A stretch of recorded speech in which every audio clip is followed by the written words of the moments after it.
जी, अस्सलाम वालेकुम नाज़रीन, आप देख रहे हैं ज़ी एच ड्रामा रिव्यू। आज दो ड्रामों के हवाले से बात करेंगे। एक शरपसंद किस्त नंबर 1 और किस्त नंबर 2, और उसके साथ पमाल की दूसरी किस्त जो थी उसके बारे में हमने बात नहीं की थी, उस पर भी थोड़ी सी बात करते हैं। शुरू करते हैं हम ज़रा शरपसंद से, जो कि शेर ड्रामे की जगह शुरू हुआ है और S47 साहब का ड्रामा ख़त्म हुआ, उन्हीं का एज ए डायरेक्टर जो ड्रामा था शेर, और उसके बाद अब उन्हीं का ड्रामा शरपसंद जो है वो शुरू हुआ है।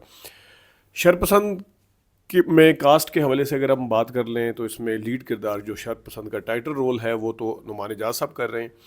उसके साथ हिरा मानी भी इसमें एक किरदार अदा कर रही हैं, और उसमें अफ़ान वहीद और हरीम फ़ारूक भी एक किरदार अदा कर रहे हैं। फिर लीड दूसरे करैक्टर भी हैं, इसमें रैम्बो का बेटा भी है, उस हवाले से भी बात करते हैं थोड़ी सी। जो ड्रामे की कहानी है उसके अंदर करैक्टराइजेशन जो है बड़ी मेहनत के साथ की गई है। चार बुनियादी तौर पर फैमिलीज़ दिखाई हैं जो कि एक ही सराउंडिंग में रहती हैं। उसको बिल्कुल गली मोहल्ला तो नहीं है, मतलब एक जगह पे सारे रहते हैं, उसको आप जो भी कह लें, क्योंकि थोड़े से ज़रा से वेल ऑफ भी हैं, बिल्कुल मीडियोकर फैमिलीज़ नहीं है। कुछ सेटल भी हैं बीच में, लेकिन पुराने रहने वाले हैं। उसमें नुमान इजाज़ जो हैं वो भी पुराने रहने वाले हैं। नादिया अफन नुमान इजाज़ की बेगम का किरदार अदा कर रही हैं। नुमान इजाज़ की दो बेटियां भी हैं, उनकी एक माँ भी है। इसी तरह अफ़ान वहीद और जो हरीम फारूक हैं वो मियाँ बीवी हैं इसमें। रैम्बो का बेटा है, उसकी फिर माँ और बहन भी हैं। इसी तरह नुमान इजाज़ का बेटा भी है, और इसी तरह हिरा मानी है जो कि एक बेवा का किरदार अदा कर रही हैं। तो बुनियादी तौर पर एक ऐसी जगह की कहानी है जहाँ पे मुख्तलिफ फैमिलीज मिल के रहती है, लेकिन वहाँ पे एक शरपसंद टाइप आदमी जो है वो आता है, और वो अपनी सोचता है, वो किस तरीके से सामने आता है, किस तरीके से भड़काता है, किस तरीके से इल्ज़ामात लगाता है। ये तो आने वाली किस्तों में देखेंगे। कुछ टीज़र्स जो हमने देखे थे उस पर हमने बात भी की थी, तो वो तो है। तो शुरू हम ज़रा इसकी अगर उसके हवाले से करें तो आपको नज़र आएगा कि थोड़े बात करते हैं शब्द समझे।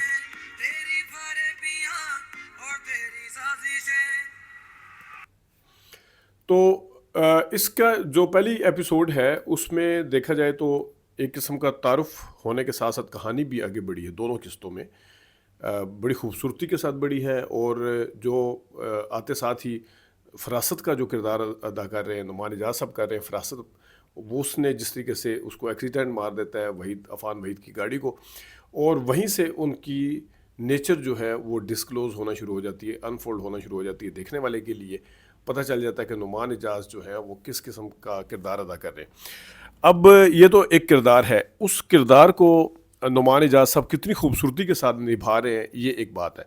नुमान इजाज़ के ड्रामा परवरिश ख़त्म हुआ, उससे पहले एक ख़ान था या कौन सा वो भी ख़त्म हुआ था, वो दुनियापुर था मेरे ख्याल में, वो भी था।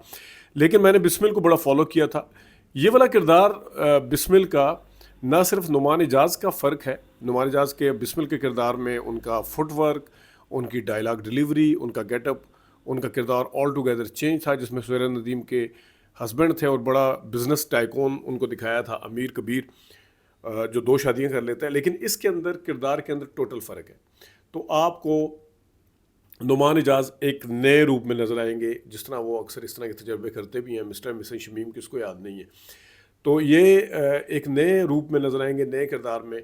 और नुमान इजाज़ ने साबित किया है कि वो ना सिर्फ अच्छे अदाकार हैं, बल्कि वो हर किरदार को अपने तरीके से अदा करने का एक जो उनको मलका हासिल है वो उनसे कोई नहीं ले सकता। मैं अक्सर बात करता हूँ सीधी सीधी। अब चलें, पहले मैं थोड़ा सा आपको कुछ दिखा देता हूँ, उसके बाद फिर बात करते हैं। कुछ मैं आपको सीन दिखाना चाहता हूँ। सबसे पहले जो यूनिक चीज़ है वो मैं आपको बताता हूँ कि इनकी एक कॉन्टीन्यूटी है नुमान इजाज़ साहब की, बड़ी मज़ेदार किस्म की। जिस तरीके से वो आंखों को ब्लिंक करते हैं, क्योंकि कुछ लोगों की आदत होती है, तो उन्होंने किरदार को जिस तरीके से कंसीव किया उसकी एक कॉन्टीन्यूटी है।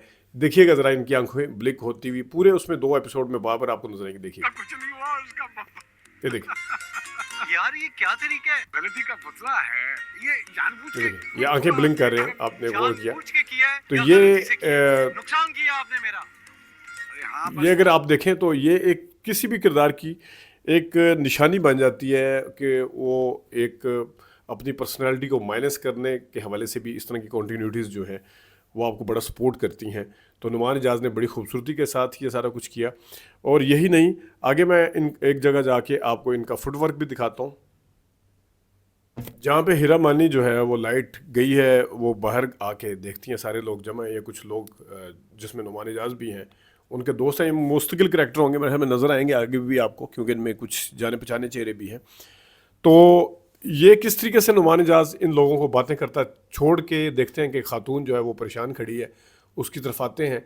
आप इनकी चाल ढाल देखें और इसको बिस्मिल से कंपेयर करें। बिस्मिल की चाल ढाल बिल्कुल मुख्तलिफ थी और इसकी चाल ढाल बिल्कुल मुख्तलिफ है। देखिएगा ज़रा नुमान इजाज किस तरीके से चलते आ रहे हैं, किस तरीके से उनके हाथों की और बाजुओं की जुम्बिश है, किस तरीके से उनकी बॉडी का पोस्चर है, ज़रा देखिएगा, ये देखिएगा, एक सेकंड। अब ये देखिए,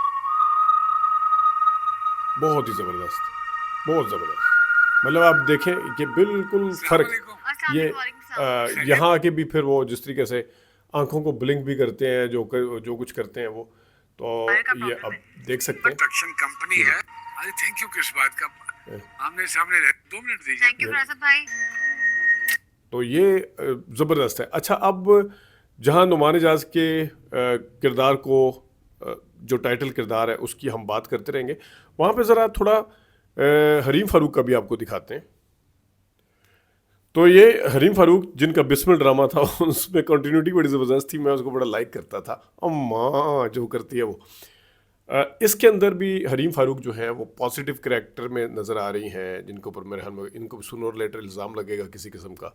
जिस तरीके से नुमान इजाज की बीवी ने शुरुआत कर भी दी है कि इनका बच्चे क्यों नहीं है, डॉक्टर के पास लेके जाऊंगी, लेकिन इस इनके भी वार्डरोब, इनके मेकअप, इसका सारा कुछ जो है उससे फ़र्क है। अब देखिएगा कुछ वेट जितना भी कम कहोगे किया। तो हाजिर है जान, कोई ऐसा मसला नहीं।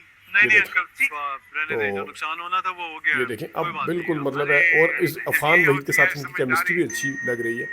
अफान वहीद बड़े अरसे के बाद, मुझे तो कम से कम बड़े अरसे के बाद नज़र आए हैं। बीच में इनका एक ड्रामा लगा भी था, लेकिन ये है कि इसमें हीरा मानी भी है दूसरी, वो आपको दो पल क्या, तो 2 पल थे, कौन सा ड्रामा था उसमें, इन दोनों एक साथ थे। लेकिन इसमें मियाँ बीवी बहरहाल हरीम फारूक और अफान बने हुए हैं। तो इसका ये करैक्टर भी बहुत ज़बरदस्त है, इसके अंदर भी आपको फ़र्क नज़र आता है। आगे ज़रा बात करते हैं थोड़ी सी रैम्बो के बेटे के हवाले से, वो भी दिखाते हैं आपको। ये साहिबा और रैम्बो का बेटा एहसन अफजल ख़ान, लेकिन एहसन ख़ान शायद लिखा हुआ था उसमें एंड पे, तो मैं पहले एक दफ़ा हैरान हुआ कि एहसन ख़ान साहब भी हैं इसमें, लेकिन बहरहाल इनका नाम एहसन अफजल ख़ान है, लेकिन एहसन ख़ान के तौर पे। तो ये देखिएगा, पहले भी काम कर चुके हैं, 2023 में शायद इनका डेब्यू हुआ था, लेकिन बड़े ही मैच्योर अदाकार के तौर के ऊपर ये सामने आ रहे हैं। देखिएगा जरा, थोड़ा मैं आपको दिखाता हूँ। करने दें। मगर एक मसला है भाई, क्या? अगर मेरी जॉब हो जाती है देखिएगा, तो ये इनका किरदार भी अहम लगता है। जैसा मैंने बताया ना कि एक ये फैमिली है, एक हीरा मानी है, उसकी फैमिली तो मतलब नहीं है, लेकिन आगे फैमिली बनेगी जो भी है। एक लड़का भी आएगा उसमें जिसके साथ वो रिश्ता मेरे ख्याल में होगा वो, क्योंकि बेवा है। फिर अफान वहीद और वो हैं, फिर नुमान इजाज की फैमिली है, हरीम फारूक और अफान वहीद फ़िदा और सनम का किरदार अदा कर रहे हैं।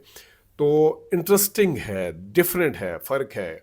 एक तो किरदारों की मेकिंग, मतलब किसी ज़माने में असगर नदीम सैयद साहब या अमजद साहब करते थे, तो स्क्रिप्ट के लिहाज से भी जिस तरह इसकी कहानी मुख्तलिफ नज़र आती है, वहाँ पे करैक्टर्स के ऊपर भी काम किया गया। मैं दोबारा ज़रा नुमान इजाज के ऊपर आता हूँ, और इस वक्त जो वो अदाकार जो अपने आप को अदाकारी के हवाले से थोड़ा फ़र्क समझते हैं और कहते हैं कि हम डिफरेंट तरीके से किरदार अदा करते हैं, उनके लिए सीखने के लिए बहुत कुछ है नुमान इजाज के यहाँ। वो कैसे, वो भी बात करते हैं, दिखाते हैं ज़रा आपको। नुमान इजाज की किरदार के अंदर इतने अच्छे तरीके से इसको कंसीव किया हुआ है, मतलब उनको कोई एफर्ट नहीं करनी पड़ रही, खा वो पीछे मुड़ के देखें, खा वो अफान वहीद की तरफ देख रहे हैं, खा वो हीरा मानी के घर को मशकूक नज़रों से देख रहे हैं। देखिएगा ज़रा, ये देखिए, आप उसको भेजा है, मतलब ये पीछे भी अगर देखें, ये देखें, ये अब ये कुछ चीज़ चबा भी रहे हैं साथ, उधर भी ध्यान है इनका, हीरा मानी की तरफ भी है, पीछे उसकी तरफ भी है जिसको भड़का के भेजा है, ये देखिएगा ज़रा। तो ये बहुत ही ज़बरदस्त इन्होंने इस किरदार को कंसीव किया, और ख़ास तौर पे वहाँ पे भी जहाँ ये अपनी बीवी को बताते हैं कि किस तरीके से मेरे साथ क्या हुआ है, और वो परेशान बैठी होती है, तो पूछती है, तो कहते हो वो किस तरीके से उसने मेरे पे डोरे डालने की कोशिश की है, वो भी बहुत ज़बरदस्त है। तो वो वाला सीन मैं ज़रा दिखा दूँ, फिर ज़रा थोड़ी बात करते हैं। तो यहाँ पे जहाँ अपनी बीवी को सारा कुछ बताते हैं, उधर भी उन्होंने बड़ी ज़बरदस्त की एक्टिंग, खा वो बाजू पकड़ रहे हैं, खा वो फिर आंखें ब्लिंक कर रहे हैं, हाँ वो अपने आप को शर्मिंदा तो नहीं इन द सेंस के बड़े वो जनाब के पत्नी उनके किरदार के ऊपर हमला होने वाला था वो उस लड़की ने किया है। तो देखिएगा ज़रा कर लेते हैं ये सब कुछ। उसने कैसे किया? आप मेरे साथ चलें, मैं उससे बात करूंगा। इन्हें कैसे पकड़ा, देखिए पूरा मतलब उनका बॉडी का पोस्चर ज़रा चेक करें, पागल मत बनो। बहुत ही ज़बरदस्त इस किरदार को किया है। तो मैं यहाँ पे ख़ास तौर पे इमरान अशरफ बड़े फ़ाइन अदाकार हैं और गौहर रशीद जिनके हवाले से मैं अक्सर बात भी करता हूँ, केस नंबर 9 भी कर रहे हैं, उससे पहले ऐदिल करके गए, उन अदाकारों के लिए कि ये बड़ी थिन लाइन होती है एक किरदार के अंदर घुसना, उसकी फुटवर्क, उसकी आदत, उसकी कॉन्टीन्यूटी को अपनाना और फिर उसके साथ किसी जगह पे ओवर एक्टिंग करना, बड़ी थिन लाइन है। जो गौहर हैं वो हर जगह आपको लाइन क्रॉस करते हुए नजर आते हैं। केस नंबर 9 में भी ठीक है, उनकी बॉडी लैंग्वेज, उनका कटिंग वटिंग, उनकी कैप, वो SHO की तरह पुलिस डायरी भी उसने उठाई हुई, चलने का स्टाइल भी वो है। डायलॉग डिलीवरी में आके कहीं ना कहीं मार खा जाते हैं, मार इन द सेंस आवाज़ बड़ी जानदार और कड़क है उनकी, लेकिन वो कहीं ना कहीं लाइन क्रॉस करके आपको नज़र आ जाता है कि ये किरदार ये नहीं कर सकता था जो इस वक्त किरदार को ये नहीं करना चाहिए था जो गौहर रशीद कर गए हैं उस किरदार की सूरत में।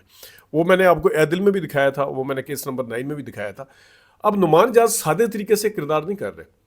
नुमान इजाज दो तरह के अदाकार होते हैं, एक होता है सीधा सीधा आप अपने काम को करते हैं, मतलब उसके अंदर आसिफ रजा मीरा वो सीधा सीधा करते हैं ना, वो लहजा चेंज करते हैं ना बॉडी लैंग्वेज चेंज करते हैं, खा वो जोक सरकार का कुछ है, खा वो सराजुद्दीन बना, ये अमृतसरी क्या वो मंटो वाला बना हुआ है। लेकिन नुमान इजाज की खूबी है कि ये किरदार के अंदर भी घुसते हैं, उस हिसाब से हस्बे ज़रूरत जो है वो अपने लहजे को चेंज भी करते हैं, अपने गेटअप को भी उनका चेंज किया जाता है, अपना फुटवर्क भी चेंज करते हैं, अपनी जो पोस्चर जिस तरह मैंने ब्लिंक करने का कॉन्टीन्यूटी बताई, ये भी सब कुछ करते हैं। सब कुछ जो एक अदाकार जो जितने अच्छे तरीके से किरदार कर सकते हैं, जो हमारे पुराने अदाकारों का एक खासा था, ये अब वाहिद नुमान इजाज अदाकार रह गए हैं। बाकी तो सब कोई बेचारे बूढ़े हो गए हैं, कोई अल्लाह को प्यारे हो गए। तो वो जितनी खूबसूरती के साथ इस किरदार को, बिस्मिल का किरदार भी बहुत ज़बरदस्त किया था उन्होंने, बहुत ही ज़बरदस्त था। ख़ासतौर पे आखिरी सीन में जब आखिरी किस्त में सवेरा नदीम उसको माफ़ नहीं करती है, जो वो कमाल था इसमें भी। तो ये इमरान अशरफ, एक तो इमरान अशरफ एक उनके लिए तो सबसे बड़ा जो किरदार है वो चौधरी हशमत की तरह वारिस वाला, वो उनके लिए रांझा रांझा कर दी वाला पोले वाला किरदार है, उससे बाहर निकलना उनके लिए अजाब बन गया। एक वो किरदार जो उनकी स्ट्रेंथ था वही उनकी अब कमज़ोरी बनता जा रहा है कि वो निकल नहीं पा रहे। लेकिन जो गौहर हैं उनको भी ये देखना चाहिए कि किस तरीके से किरदार को किया जाता है। दूसरे नंबर पे नबील भी थे जिन्होंने अभी ये शेयर किया है, वो भी एहसन तालिश का ड्रामा था, लेकिन ये बड़ा कमाल का किरदार अदा कर रहे हैं नुमान इजाज साहब। इसके ऊपर हम बात करते रहेंगे, मुझे बड़ा पसंद आया इसका स्क्रिप्ट भी, इसकी मेकिंग भी, सारा डायरेक्शन वगैरह भी बहुत अच्छी लगी मुझे। आगे जाके देखते हैं कि ये किस तरफ जाता है और इसका OST भी अच्छा है। आगे थोड़ी बात करते हैं पामाल की। पामाल की एपिसोड नंबर 2 की अगर बात कर लें, मैंने जैसा बताया था कि मरी का बड़ा ज़बरदस्त दिखाया है सारा कुछ, कि मरी के अंदर वो चल रहा है, बैकग्राउंड म्यूज़िक बड़ा अच्छा है, माहौल बड़ा अच्छा है, जिस तरीके से सबा का किरदार है, इसमें भी सबा कमर ने जो किरदार अदा किया और उसका आमना सामना जहाँ पे पहली दफ़ा होता है उसके साथ उस्मान मुख्तार के साथ रज़ा का किरदार जो अदा कर रहे हैं, बहुत ही ज़बरदस्त था। इसका माहौल मुझे बड़ा अच्छा लगा है, इसकी कहानी अच्छी लगी है। और ग्रीन एंटरटेनमेंट के इस ड्रामे की खूबी ये है कि इसके अंदर भी आपको कोई गैर ज़रूरी फ्लैशबैक या कोई गैर ज़रूरी OST चलते हुए नज़र नहीं आते, सीधा सीधा ड्रामा है। देखते हैं आगे जाके उस्मान मुख्तार इसको तंग करेंगे बहुत ज़्यादा, मतलब शादी तो हो जाएगी, किस तरीके से वो नफसियाती मरीज़ होंगे, वो क्या उनकी होगा सारा कुछ, तो ये देखते हैं इसके ऊपर क्या होता है। लेकिन अभी इसकी शुरुआत बहुत अच्छी है। अभी तक के लिए इतनी इजाज़त दीजिए, अल्लाह हाफिज़।